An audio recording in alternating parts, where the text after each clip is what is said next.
hadn't managed to sleep all night, tossing and turning because my son Emma was feeling under the weather. As a mom of triplets, I knew that if one got sick, the other two would likely follow suit. "Mommy, it's called empathy," Emma had said earlier, her little voice hoarse from coughing. I smiled weakly, trying to care for her while also juggling the needs of Jack and Alex, who were also starting to show signs of illness. As I staggered out of Emma's room to get some fresh air, I passed by the creaky old window in the living room. With its old locks, it wouldn't be surprising if it had opened by itself.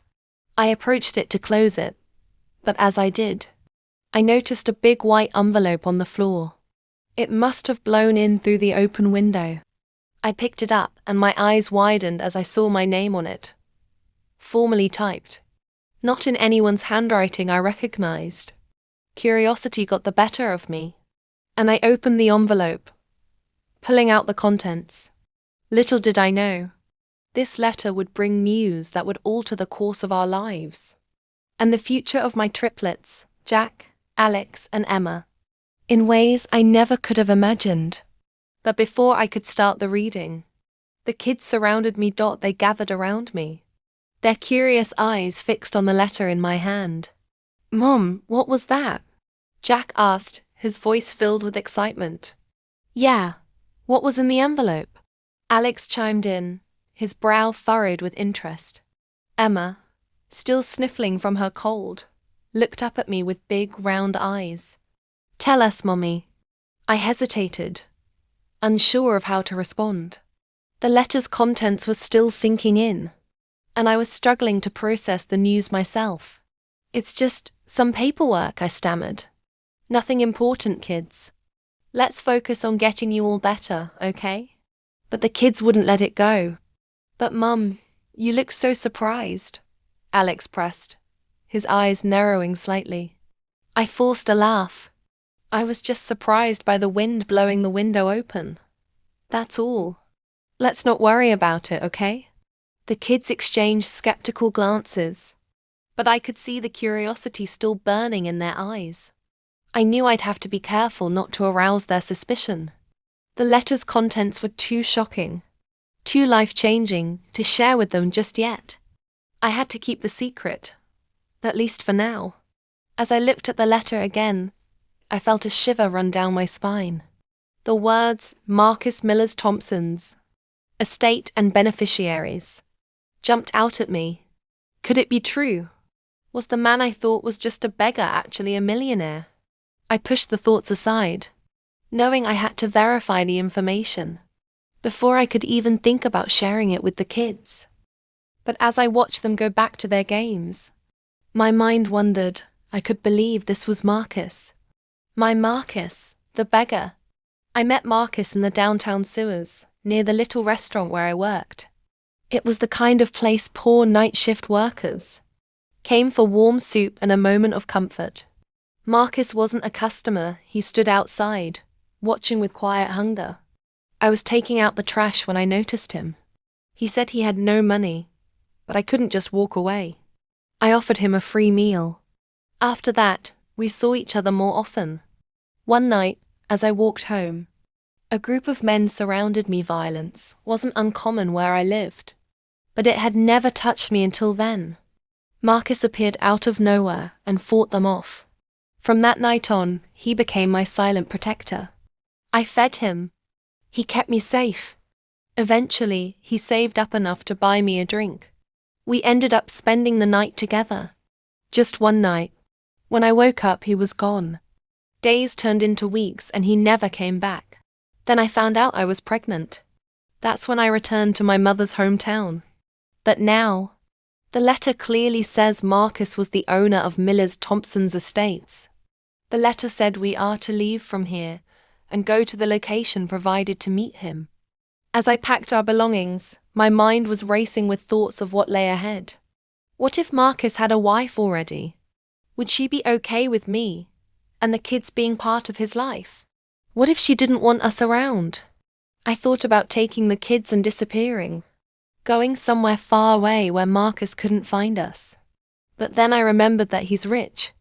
He'll be able to find us wherever we go. Panic started to set in as I thought about the implications. What would happen to the kids? Would they be okay with being part of a wealthy family? I didn't know what the future held, but I knew I had to take this step.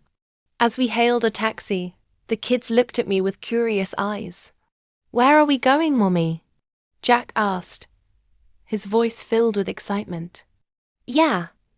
Why are we leaving without telling Grandma?" Alex chimed in. Emma's eyes narrowed. "You're keeping secrets from us." "Mommy, you always told us that keeping secrets means you don't love your family. Don't you love us anymore?" I felt a pang in my heart as I looked at my little girl. "Of course, I love you all so much," I said, trying to reassure her. "This is just something I need to take care of. You'll understand soon, I promise." But the kids didn't look convinced. "Why can't you tell us?" Alex pressed. I took a deep breath. Sometimes, grown-ups have to make decisions that are hard to explain. "Just trust me, okay? I'll tell you everything when the time is right." The taxi driver looked at us in the rearview mirror, his eyes curious about the tension in the car. I smiled weakly at him, trying to compose myself.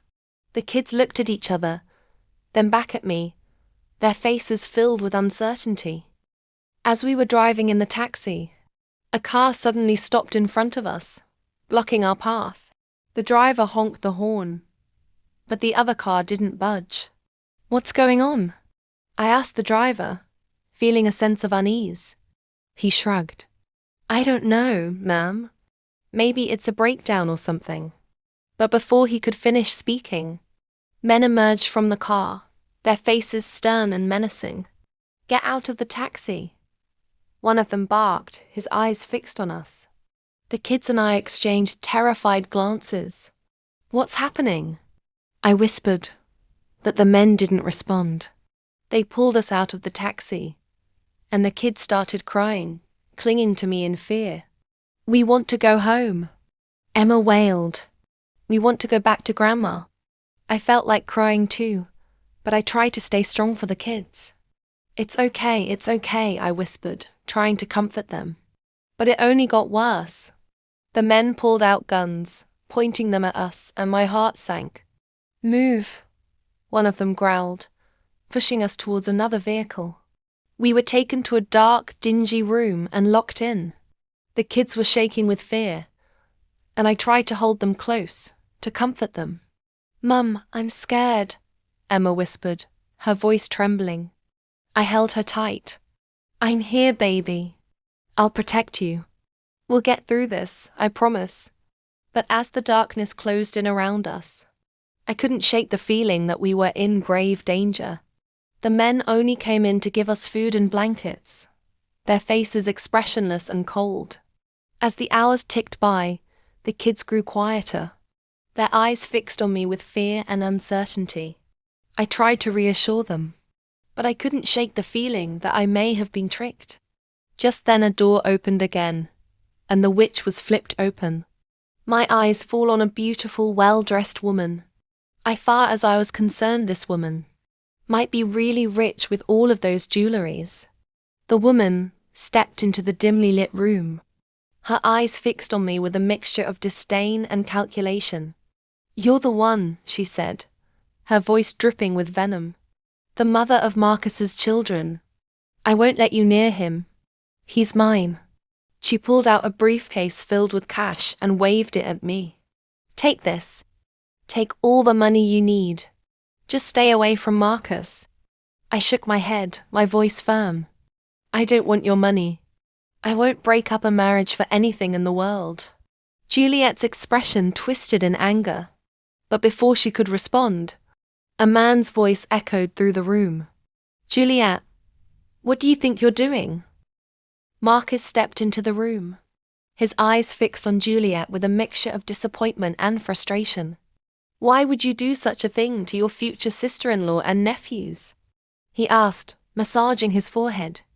Juliet's expression shifted, and she looked almost mischievous.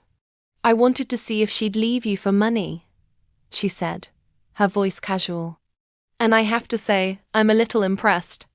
Marcus's eyes narrowed. Why did you have to bring them here at gunpoint? Juliet shrugged. Ever since we found out about them, I've been keeping an eye on them. I found out the group of my uncle's guards were watching them. So I decided to take them in, to throw them off. Her smile turned into a smirk. But I have to say it was also for fun. Juliet turned to me, a hint of apology in her voice. Sorry. Before she could say more, Marcus stepped forward, his eyes warm with affection. He scooped up 2 kids in his arms, holding them close, while Juliet carried the other. You're going to be okay, guys. I'm here now. Juliet's expression softened as she looked at me, and she took a step forward. I'm Marcus's sister, Juliet, she said, her voice filled with a mix of apology and warmth. Our parents passed away when we were young, so Marcus was the one who brought me up. He's always been my rock, my guardian, my everything. She glanced at the kids, who were still looking at her in fear. Auntie is sorry, Jeez, she said with smiles. Then look at me. Don't worry, these small Marcuses will be fine, she said with a gentle smile. And you too. Marcus will take care of you all. Her words were like a balm to my frazzled nerves, and I felt a sense of gratitude towards her. Despite her initial harshness, she seemed to genuinely care about her brother and our well-being. Juliet's eyes locked onto Marcus, who was still holding the kids, and a look of affection crossed her face. Marcus, you're going to make a great father, she said, her voice filled with conviction. After some time, the children were taken in their room to clean up and change. I sat there looking at Marcus. He was that Marcus. My Marcus. I couldn't believe why someone as rich as him had to live in those sewers. As if reading my mind, he smiled at me softly and sat down. Marcus's eyes sparkled with amusement as he began to explain. I acted as a poor beggar because my uncles wanted to kill me. They had put the lawyer who was supposed to give me my inheritance in an accident. And they wanted to get rid of me too.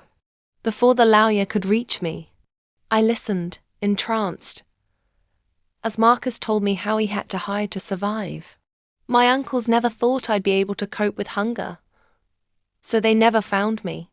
Until I found a way to get my own inheritance, then I went back. I asked the question that had been on my mind.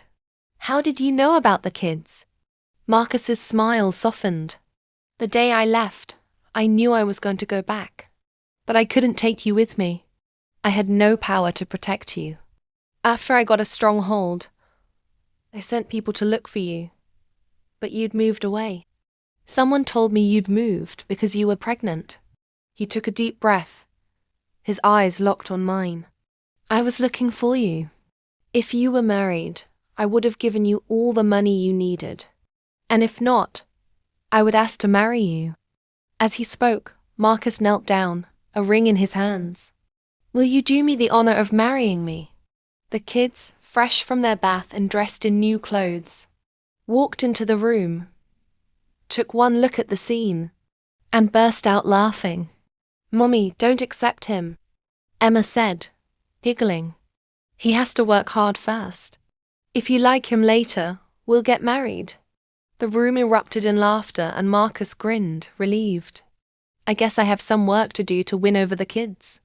As we laughed together, I knew that this was just the beginning of our new life, and I couldn't wait to see what the future held for us. Drop a heart if you want more mysteries like this. Subscribe to support the channel. Comment your favorite part or your theory before the twist. Just a favor to ask if you have enjoyed this.